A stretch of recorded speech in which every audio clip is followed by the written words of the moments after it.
Nova linha de metrô que vai ligar São Paulo e Cotia terá novo estudo contratado.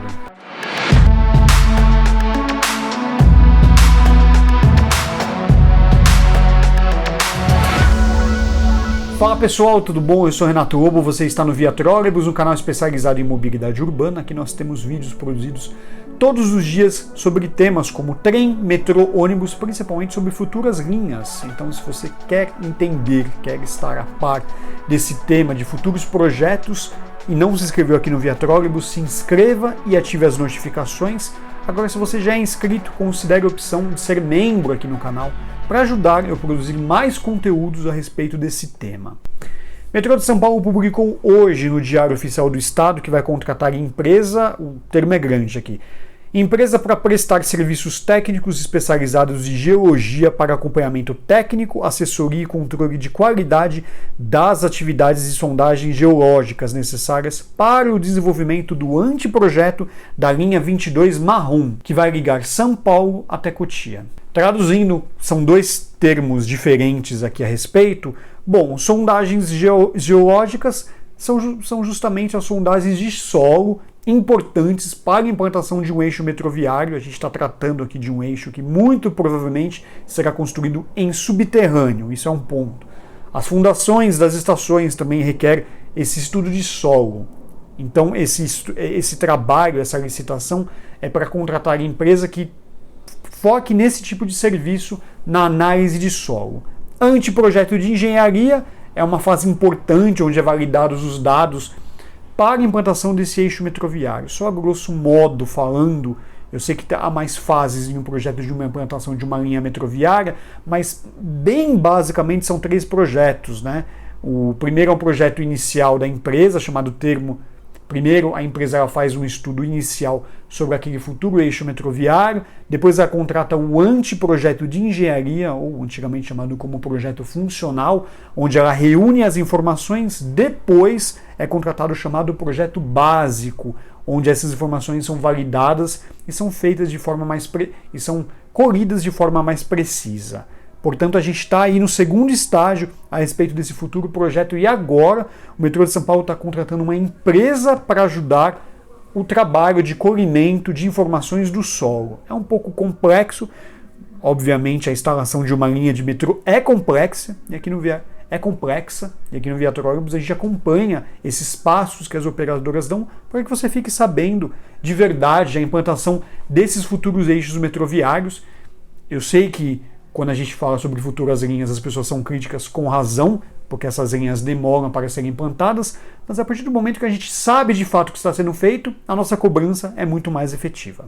Eu falei a respeito do anteprojeto de engenharia, em paralelo o metrô está contratando, ainda não finalizou, mas ele está em processo de finalização ou de contratação da empresa que fará o anteprojeto de engenharia.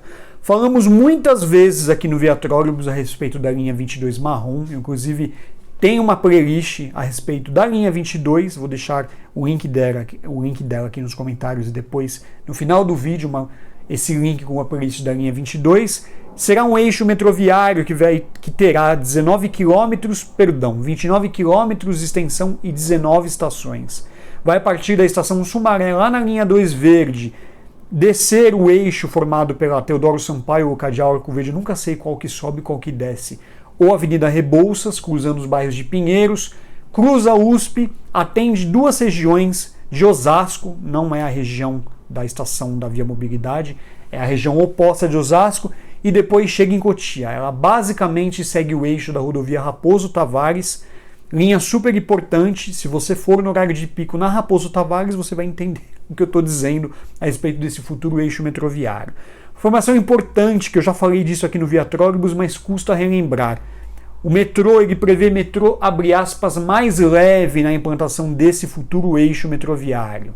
A gente não tem ainda explicação que se será VLT, eu até alguns vídeos comentei que poderia ser VLT, mas em pesquisa em metrôs do mundo, existem metrôs que não são veículos leves sobre trilhos, mas também não são metrô pesado, como a gente vê nas linhas 1, 2, 3, 4 e 5 aqui da malha metroviária.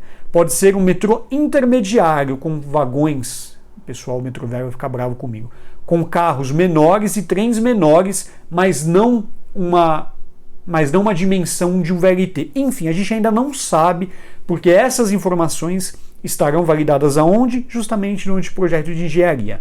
Mas há então um movimento do metrô para a implantação de um sistema diferente do que a gente vê por aí implantado e do que a gente está assistindo que será implantado como as outras linhas de expansão, linha 16, 19 e 20. Vamos tentar ser bem didático aqui. E o que você está vendo aí é um VLT do Rio de Janeiro, né? Esse sistema de VLT, esse trem leve, também opera aqui na Baixada Santista. Metrô pesado já esse, nem preciso dizer, esse metrô que você vê em operação aqui em São Paulo, como por exemplo na linha 1, 2 e 3. Esse estudo mostra que poderá ser, né, um metrô intermediário. Tem uma aspas aqui do Paulo Meca, ele é diretor de engenharia de planejamento do metrô, que deu uma entrevista à Abifer em 2021, abre aspas para ele. Nós estamos vendo por algumas regiões, principalmente para sistemas que estão ultrapassando as fronteiras da cidade de São Paulo, dependendo da demanda da linha, para questões que é o seguinte: o custo da linha do CAPEX e OPEX tem que ser razoável para que a gente consiga parar de pé com essa linha. Essa é a questão de CAPEX e OPEX, a relação da entrada de passageiros e o custo que essa linha tem para que ela se mantenha em pé, para que ela se mantenha operacional. Voltando, seguindo aspas aqui do Meca, o caso da linha 22, que é uma linha que a gente deve chegar ao município de Cotia, que tinha um projeto inicialmente só de metrô, e a gente lá atrás discutiu monotrilho, mas o viário não permite. Então é a única linha que nós estamos pensando em, de repente, algum outro modal, de tal forma que possamos viabilizar menor custo e consiga adequar adequadamente a demanda. Fecha aspas para ele.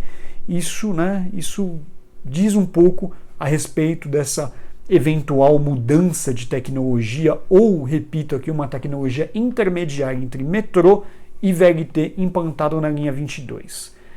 Obviamente, né, a gente não sabe se é todo o trecho da linha, né, o carregamento crítico dessa linha é de Granja Viana para São Paulo, né, a linha segue de Granja Viana para Cotia, esse trecho, segundo o projeto diretriz da linha, é de menor demanda. A gente não sabe se esse metrô leve ou metrô de menor capacidade, ou o metrô chama aqui de metrô mais leve, se ele será em todo o trecho da linha ou apenas nesse trecho de menor demanda. Enfim, me diz aí o que você pensa a respeito desse projeto da linha 22. Eu sempre pergunto se você será beneficiado por essa extensão metroviária. Deve ajudar um número considerável de passageiros.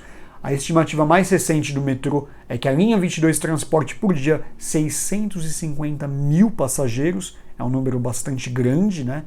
Ela equipara aí a linha 5 Lilás do metrô. Por isso que eu repito, eu tenho a impressão que esse projeto de metrô mais leve talvez não seja implantado em toda a linha, e sim em um determinado trecho, um trecho de menor carregamento. Enfim, me diz o que você pensa a respeito desse projeto, me escreve aí nos comentários. É isso, pessoal. Vou ficando por aqui. A gente se vê no próximo vídeo. Grande abraço.